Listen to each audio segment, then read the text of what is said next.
Hello, this is Mike, NoStressMike.com. I want to talk about privilege. I need to give you a little bit of kind of background what's going on. I've got a cousin that's she's of Sweden descent, and she's part of a family that owns a castle and property in Switzerland, and she visits Switzerland, and so we trade stories. And one of the things that's always got me, and I've never been able to quite put it in words, is the force used, like I'm talking about the American government. It's got a military. This military is the strong arm for the New World Order. And now I know I'm all over on this, but I'm against now I even forgot what it's called. A trust. I'm against a trust. I believe whatever you work hard for, whatever your assets you accumulate, I believe when you die, you don't take your assets with you. Now, what happens when you put your assets in a trust, then you are protected. Your assets are protected. And when that happens, in other words, you got a strong arm. You got this big mean guy that's going to kill anybody that messes with your assets, even after you're dead. And that is the government. And I know because most people, they can only relate to their own little world. A lot of it, their knowledge is limited. And I say, even though I'm in a big world. I travel the big world. I see many examples.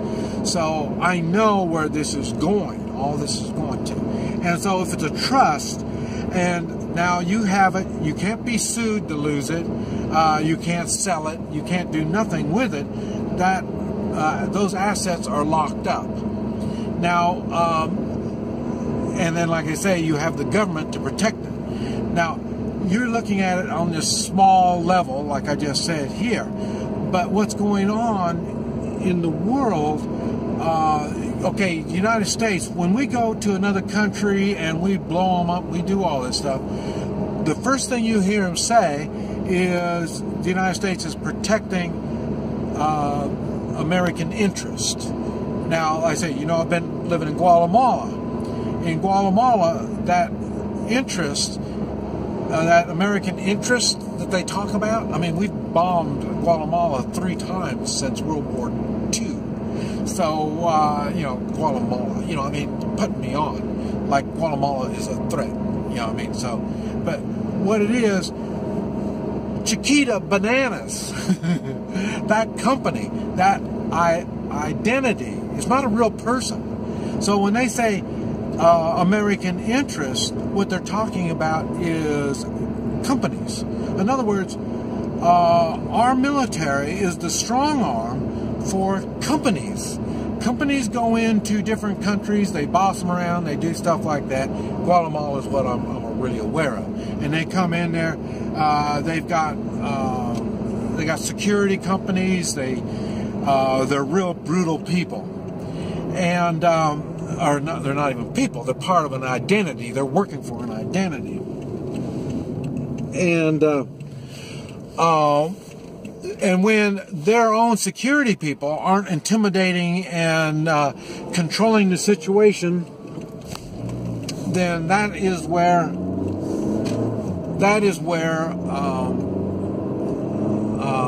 the American government will send their troops in to do this. So now what happens is these banana plantations in Guatemala, that person will not die, and that property will not be opened for development or for opportunities for others, because it's in a trust. It belongs to an identity that will not die. And it's got government, the Guatemala government backs them up, and when the problem is too great for them, like when they had the Civil War, then they bring in the American military. Now, this happens all the time. And what makes the United States so great and a land of opportunity is all of the United States is not owned by somebody. And there's parts of it that's still, not owned by anybody. And those parts that aren't owned by anybody, the United States government owns that property. Even though it's out in the middle of the desert somewhere, it belongs to somebody. And if it's not a person or an identity, it'll be the government, which is an identity. The government doesn't die either. This is why you have revolutions. This is why there are wars. I've made videos talking about when do we have a moral obligation to kill, when Americans have a constitutional or when do Americans kill? I forgot the name of the title of the video, but it's stuff like this. It's because in America, we, the people, are the ones with the power. A lot of times, communist governments, they work as a collective. And they say, well, we the people, we're doing this for we the people and all this crap. And it doesn't. It's the party or whoever's in charge. Your opportunities are limited, in which the United States is individuals. And that's why we're able to, some get rich and some don't get rich. That's why I don't feel sorry for the poor people. They don't take advantage of the opportunities. Now, a lot of times they don't know these opportunities. They don't understand it and all this stuff. This is where education has to come in. This is why I'm against government in education. Because the government wants to keep the people stupid.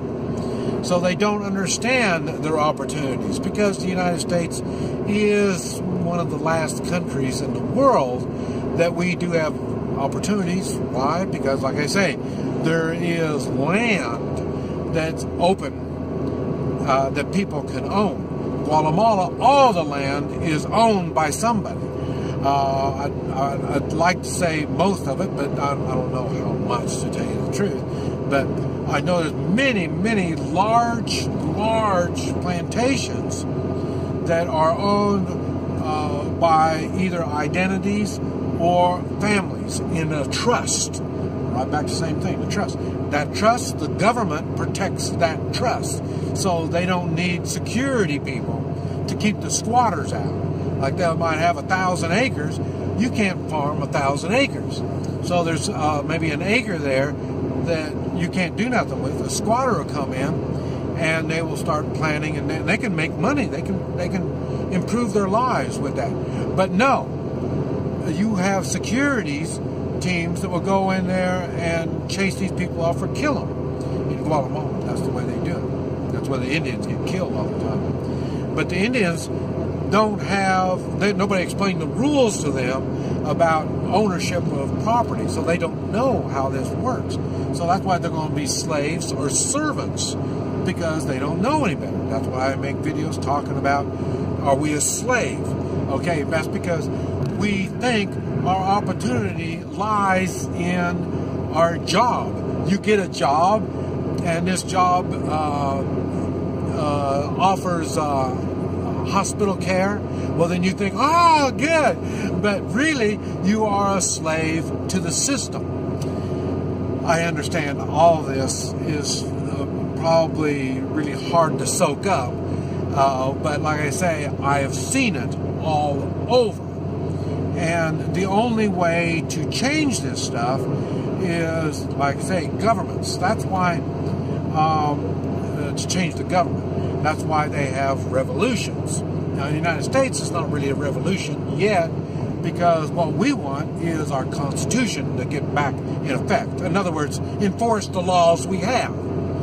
And President Trump enforces the laws, and the snowflakes get pissed. Well, get rid of the laws. And you don't have to go after the Constitution to do that. The ones that go after the Constitution are the communist socialist people, in which they need to get rid of the Constitution so then they can take control. They're going to take control of all the property. Communists and socialists control all of the property. There is no private property rights. But anyway, I covered more stuff in that than I wanted to cover. But anyway, it's enough to make you think and understand why the police react a certain way, why our military reacts a certain way in different parts of the world, and why President Trump is such an outsider to the system. And that's because he's a businessman, and now he is amongst the force that used to be against him, because he's not a big business like some big corporate thing, I can't even think of any right now, but there's a lot of big ass companies in which they look for other people to do their dirty work, and President Trump is always